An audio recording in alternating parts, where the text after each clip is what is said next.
Welcome to the Fight Principles podcast. Today, we're diving into the incredible world of Miyamoto Musashi, a true legend of martial arts. Musashi isn't just renowned for his unbelievable swordsmanship, he's also a master of self-discipline and introspection. Can you believe that even after 400 years, his teachings resonate with us today? Wow, that's unreal. Like, how did he manage to stay relevant for so long? I mean, life back in the 1600s must have been so different, right? Absolutely. Musashi was born in 1584 during Japan's Warring States period, a chaotic time full of conflict. He won his first duel at the tender age of 13. Imagine that! He never lost in over 60 official duels.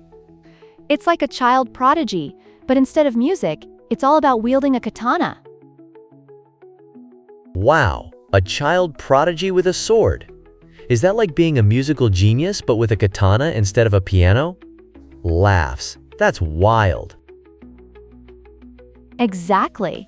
Instead of practicing scales, he was fine-tuning his skills with a blade. What's particularly fascinating is that he chose to become a ronin, which means he wandered without a master. This decision was all about pursuing self-perfection, rather than just adhering to traditional ways.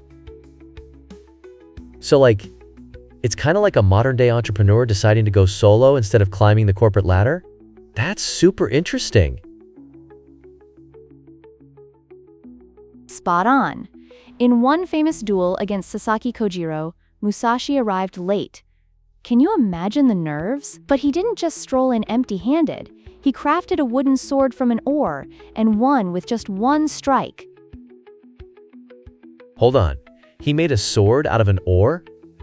That sounds like something out of a movie. I can just picture it. Guys, I need my wooden sword. Where's my paddle? Laughs. Exactly. It wasn't just bravado, it was pure strategy. Musashi understood that the mental aspect of fighting outweighs the physical component. That almost seems like a metaphor for life, doesn't it? Like, if we prepare physically for challenges but lack the right mindset, could he be teaching us that it's not all about brute strength? Absolutely. He pioneered a unique swordsmanship style known as Niten Ichi Ryu, utilizing both the katana and wakizashi. He regarded combat as an art form. Musashi was also a painter, sculptor, and calligrapher. Truly an artist in every sense. So you're saying he was like a Renaissance man, but with swords? I mean, most artists don't exactly walk around with swords, do they? That's quite a character. Right? It's such a captivating duality. Toward the end of his life, he wrote The Book of Five Rings, which isn't solely about fighting, it's also about life strategy. He divided it into 5 scrolls: Earth, Water, Fire, Wind, and Void. Oh, interesting. Those names sound like elements from Avatar or something. How does that work? What do they actually mean? Sigh. Great analogy. The Earth Scroll highlights perspective, how you view your world and your position in it. The Water Scroll focuses on adaptability. To survive in changing times, one must be as fluid as water. So it's like when life throws you curveballs, you just, I guess you go with the flow or something? Laughs. Exactly. And then we have the Fire Scroll, which emphasizes combat and timing.